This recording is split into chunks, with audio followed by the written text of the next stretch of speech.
नमस्कार, public news देख रहे हैं आप। पश्चिम बंगाल में अगले साल विधानसभा चुनाव होने वाला है। इलेक्शन कमीशन ने पश्चिम बंगाल के मुख्यमंत्री ममता बनर्जी को बड़ा झटका दिया है।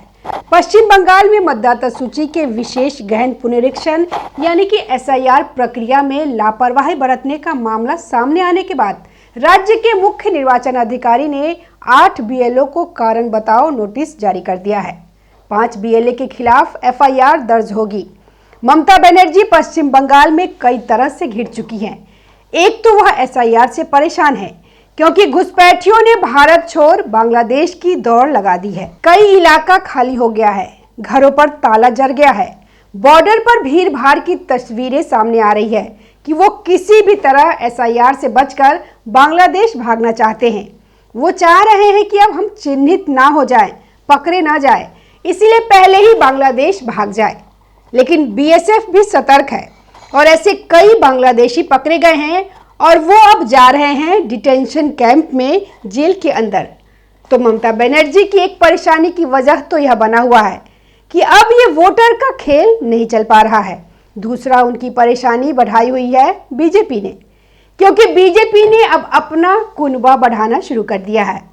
ममता विरोधी वोट है वो बीजेपी के साथ एकजुट हो जाए। TMC वर्सेस बीजेपी तो बंगाल में होता ही है, लेकिन उसके अलावा जो पार्टियां हैं, कांग्रेस है, कम्युनिस्ट पार्टियां हैं, लेफ्ट पार्टियां हैं और इसके अलावा कुछ मुस्लिम पार्टी है, जैसे फुरफुरा शरीफ और निर्दलीय आते हैं। अब फुरफुरा शरीफ तो भाजपा के साथ तो आएगी नहीं, उनको TMC के साथ ही जाना है। लेकिन जो TMC विरोधी वोट होता है वो बढ़ जाता है कांग्रेस में, लेफ्ट में और बीजेपी में।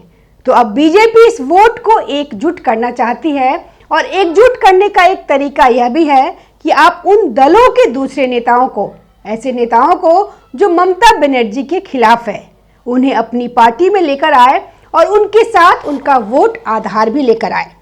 आप एक अच्छे विकल्प बनने की कोशिश तो करेंगे ही, ममता बनर्जी के सामने एक बेहतर प्रशासन देने का विकल्प तो रखेंगे ही, लेकिन आप ऐसे नेताओं को भी एकजुट करें जो दूसरी पार्टियों में ममता के खिलाफ है, जिन्होंने सरेंडर कर दिया है। ममता के लिए ऐसी पार्टियां जैसे कि कांग्रेस तो सरेंडर कर चुकी है, लेकिन अब बीजेपी की नजर कांग्रेस के अधीर रंजन चौधरी पर है।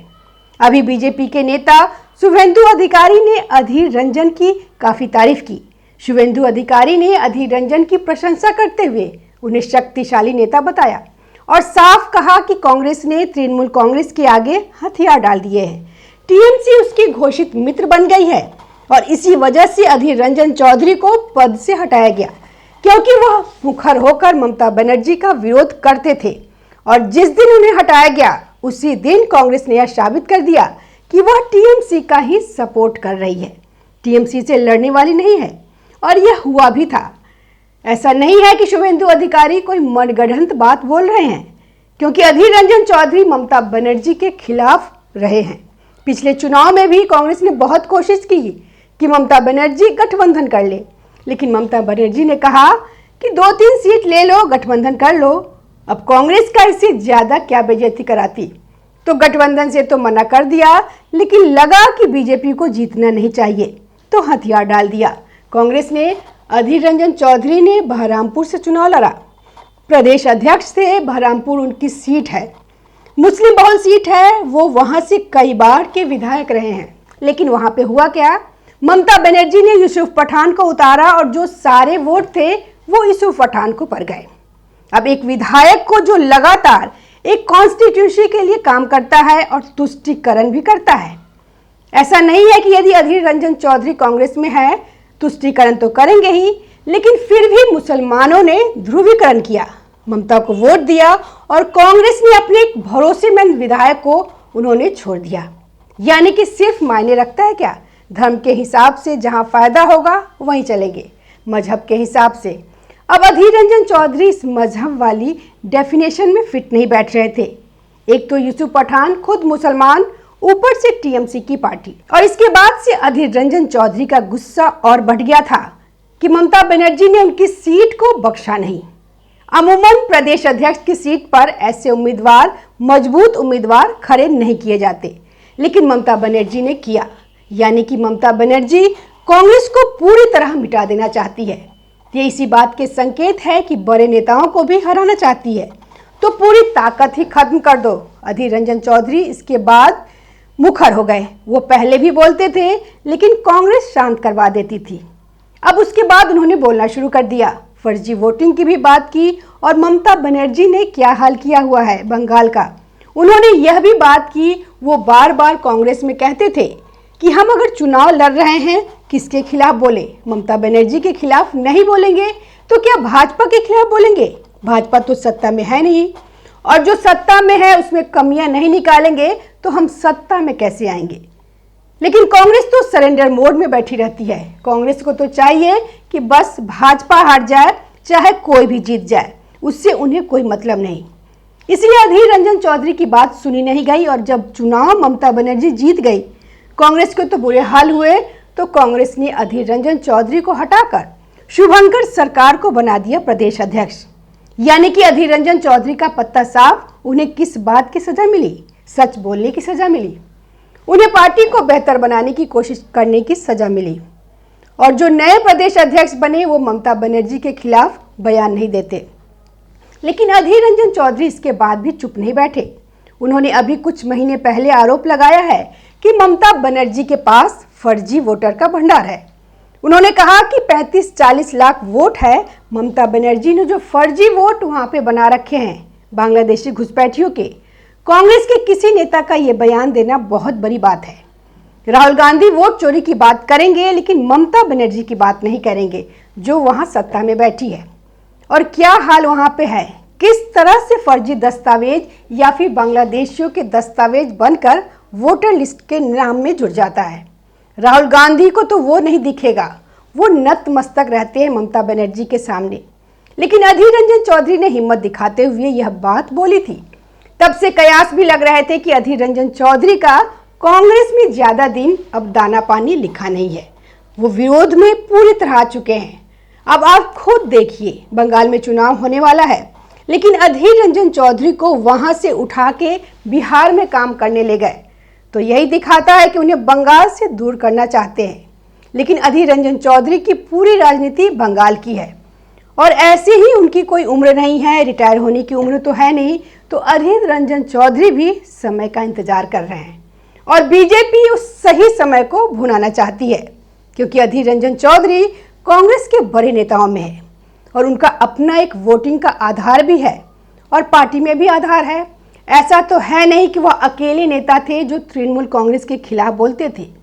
वो ऐसे उनके जैसे और भी पार्टी में नेता हैं, लेकिन हर कोई आवाज मुखर नहीं कर पाता। लेकिन दबे मुंह चाहता है, क्योंकि हर कोई किसी पार्टी में है। कोई चुनाव में है तो वो जीतना चाहता है, चुनाव लड़ना चाहता है कोई भी नेता। लेकिन कांग्रेस ने हाल यह कर दिया है कि वो तृणमूल कांग्रेस के खिलाफ लड़ती ही नहीं है। अब लड़ेगी ही नहीं ढंग से तो जीतेगी कैसे? इसलिए बीजेपी ऐसे नेताओं की सूची तैयार कर रही है जो कि दूसरी पार्टियों में है, लेकिन ममता के खिलाफ है। और ममता बनर्जी के खिलाफ जो वोट पड़ता है वो बढ़ता तो है ही। ऐसा नहीं है कि कांग्रेस सिर्फ ममता बनर्जी का वोट काटती है, कि ममता बनर्जी को जो पढ़ने वाले हैं, जिसमें कि अधिकतर मुस्लिमों के वोट की बात होती है, लेकिन कांग्रेस वो वोट भी काटती है जो ममता बनर्जी के खिलाफ पढ़ने वाले हैं, क्योंकि कांग्रेस अपने आप को विकल्प बताती है ममता बनर्जी का। तो जिन्हें ममता बनर्जी पसंद नहीं आती वो कांग्रेस को, बीजेपी को या फिर लेफ्ट पार्टियों को वोट करेंगे। तो अगर लेफ्ट और कांग्रेस का वोट मिलाकर बीजेपी की तरफ मुड़ जाता है, जो कि ममता विरोधी वोट है, तो बीजेपी का वोट प्रतिशत बहुत बढ़ जाएगा, सीटों की संख्या बढ़ जाएगी, और यह नेता इसमें फायदा कर सकते हैं। और अधीर रंजन चौधरी, शिवेंदु अधिकारी ने तो साफ तौर पर यह बोल दिया कि अधीर रंजन चौधरी एक शक्तिशाली नेता है, जो कि तृणमूल कांग्रेस के खिलाफ खड़े हुए हैं, और कांग्रेस ने उन्हें दरकिनार कर दिया। और अब अगर कोई बातचीत चल रही है तो अधीर रंजन चौधरी अकेले नहीं जाएंगे, और भाजपा को उन्हें अकेले लेने का फायदा भी नहीं है, क्योंकि शिवेंदु अधिकारी जैसे एक बड़े नेता पहले ही लिए थे, और बीजेपी में अपने ही कई बड़े नेता हैं।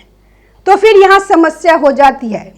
तो वो आएंगे तो अपने साथ और नेता ला सकते हैं, अपने साथ बड़ा वोट आधार ला सकते हैं, जिससे बीजेपी को फायदा होगा।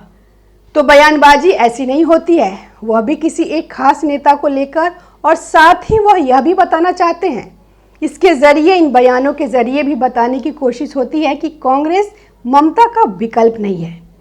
अगर अधीर रंजन चौधरी आते हैं तो यह साफ संकेत जाएगा कि कांग्रेस अब सब कुछ खो चुकी है, तो कांग्रेस को एक भी वोट देने का फायदा नहीं है। तो बीजेपी अपने आप को मजबूत करने में जुटी है, और जितना मजबूत होगी उतना ममता बनर्जी के लिए समस्याएं बढ़ती जाएगी।